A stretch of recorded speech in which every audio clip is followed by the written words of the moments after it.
Flux का मात्रक होता है? Weber, newton metre square, coulomb inverse, newton पर मीटर, मीटर स्क्वायर पर सेकंड। चलेगा, क्या बोलते हैं हमारे बच्चे आज के? कौन सा ऑप्शन आपको लगता है बच्चों बिल्कुल करेक्ट होने वाला है? विद्युत फ्लक्स का मात्रक, ठीक है। हाँ, बहुत सारे बच्चे वेबर बोल रहे हैं, उनको मैं बता दूं बेटा, जो ऑप्शन ए के साथ जा रहे हो ना, वो चुंबकीय फ्लक्स का मात्रक होता है, ठीक है। वो चुंबकीय फ्लक्स का मात्रक होता है, विद्युत फ्लक्स नहीं, चुंबकीय फ्लक्स का, ठीक है। बहुत सारे बच्चे ऑप्शन ए के साथ में जा रहे हैं, तो अगर आप ऑप्शन ए के साथ जा रहे हो तो आप बिल्कुल गलत हो। थोड़ा सा अपना दिमाग चलाया करो और थोड़ा सा पेन। फ्लक्स क्या होता है? फाई ई, और ये हो जाएगा बच्चों हमारे पास में E इंटू ए। ई को क्या लिख सकते हैं हम? F अपॉन क्यू इंटू क्या हो जाएगा बच्चों? ए।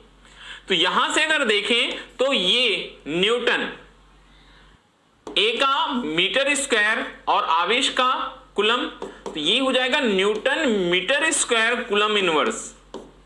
कौन सा ऑप्शन? Option B. कौन सा ऑप्शन सही है बच्चों? ऑप्शन बी बिल्कुल सही है। तो कितने बच्चे बी के साथ में गए हैं? कितने बच्चे हैं जो बी के साथ में गए हैं? देखो, इस तरह के क्वेश्चंस बिल्कुल आप थोड़ा सा देख लो, समझ लो कि क्या आंसर हो सकता है, कैसे हम आंसर को बिल्कुल सही लिख सकते हैं। ऑप्शन बी यहां पर बिल्कुल सही होगा बच्चों, बिल्कुल करेक्ट होगा। चलेगा, आगे बढ़े। चलिए, अब हम क्वेश्चन नंबर 2 की ओर जाएंगे। यदि दो आवेशों की मूल बिंदु से दूरी बढ़ा दी जाए, ठीक है, दो आवेशों की मूल बिंदु से दूरी बढ़ा दिया जाए, तो आवेशों के बीच विद्युतीय बल का मान कैसा होगा? दो आवेश है बच्चों, ठीक है, ये दो आवेश हैं। ये हमारा पहला आवेश क्या है बच्चों? Q1 है। दूसरा आवेश क्या है? Q2 है।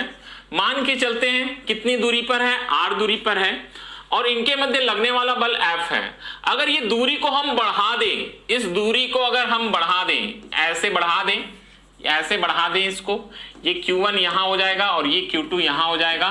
क्या बढ़ गई बच्चों? दूरी बढ़ गई। तो बल पर क्या प्रभाव पड़ेगा? विद्युतीय बल। विद्युतीय बल भी बढ़ेगा क्या? घट जाएगा।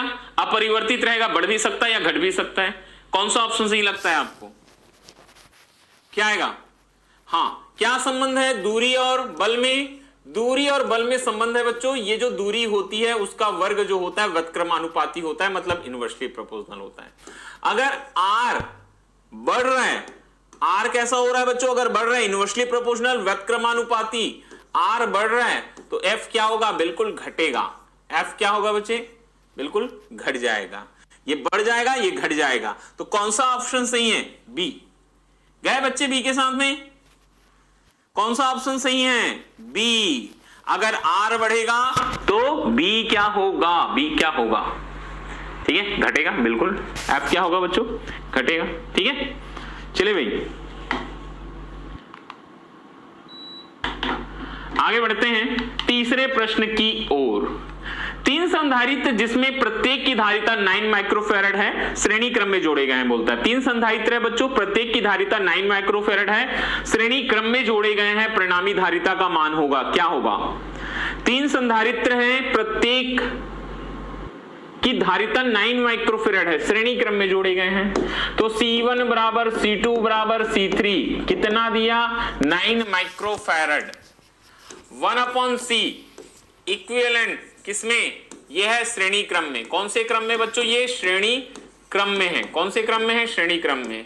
तो क्या आ जाएगा formula? 1/C1 plus 1/C2 plus 1/C3, ये मेरे पास फॉर्मूला हो जाएगा। तो क्या आ जाएगा? 1/C इक्विवेलेंट 1/9 धन 1/9 धन 1/9। एलसीएम आएगा 9 और ऊपर 1 धन 1 धन 1 3 आ जाएगा। 3 1 कम 3 3 3 9 कितना आ रहा है? 1/3। C equivalent 3 microfarad. ये श्रेणी क्रम में। कौन से क्रम में बच्चों? श्रेणी क्रम में। ऑप्शन ए सही है, बिल्कुल ऑप्शन ए सही है। बहुत सारे बच्चे 27 में गए, संधारित्र है प्रतिरोध नहीं है। हाँ, लगभग 50% बच्चों का आंसर था 27। ऐसे कैसे तुम बोर्ड एग्जाम्स में टॉप करोगे? हाँ, कैसे? मैं आप सभी बच्चों से पूछना चाहता हूं, लगभग 50% बच्चों ने बोला है सर बी, तो क्या आपको लगता है आप इस तरह से पढ़कर बोर्ड एग्जाम में टॉप कर सकते हैं? हां, बहुत सारे बच्चों ने, 50% बच्चों ने, आधे से ज्यादा बच्चों ने ऑप्शन दिया था कि सर 27 होगा। भाई संधारित्र है, पढ़ लो यार, प्रतिरोध नहीं है। क्या है ये? संधारित्र है। ये तो बिल्कुल छोटे छोटे न्यूमेरिकल्स हैं, यहां पर आपके क्वेश्चंस रॉन्ग नहीं होने चाहिए।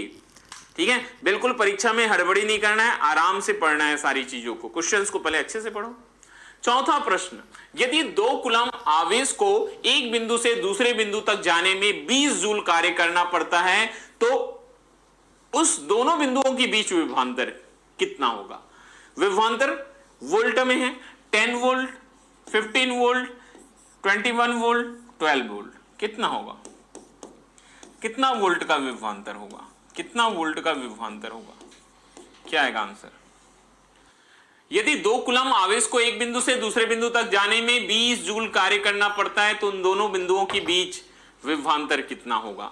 क्या दिया है बच्चों आपको? क्यू की वैल्यू 2 कूलम, ठीक है। डब्ल्यू दिया है कितना? 20 जूल। फार्मूला क्या है? V equal to W upon Q. V equal to W upon क्या हो जाएगा बच्चों? Q। W का मान 20, Q का मान 2। अरे यार ये तो बिल्कुल सिंपल है, 10 जूल। तो क्या आप सभी बच्चों ने बिल्कुल सही आंसर दिया है? Option A. कौन सा ऑप्शन सही है? Option A, 75%। वेरी गुड, लगभग सारे बच्चों ने आंसर बिल्कुल सही दिया है।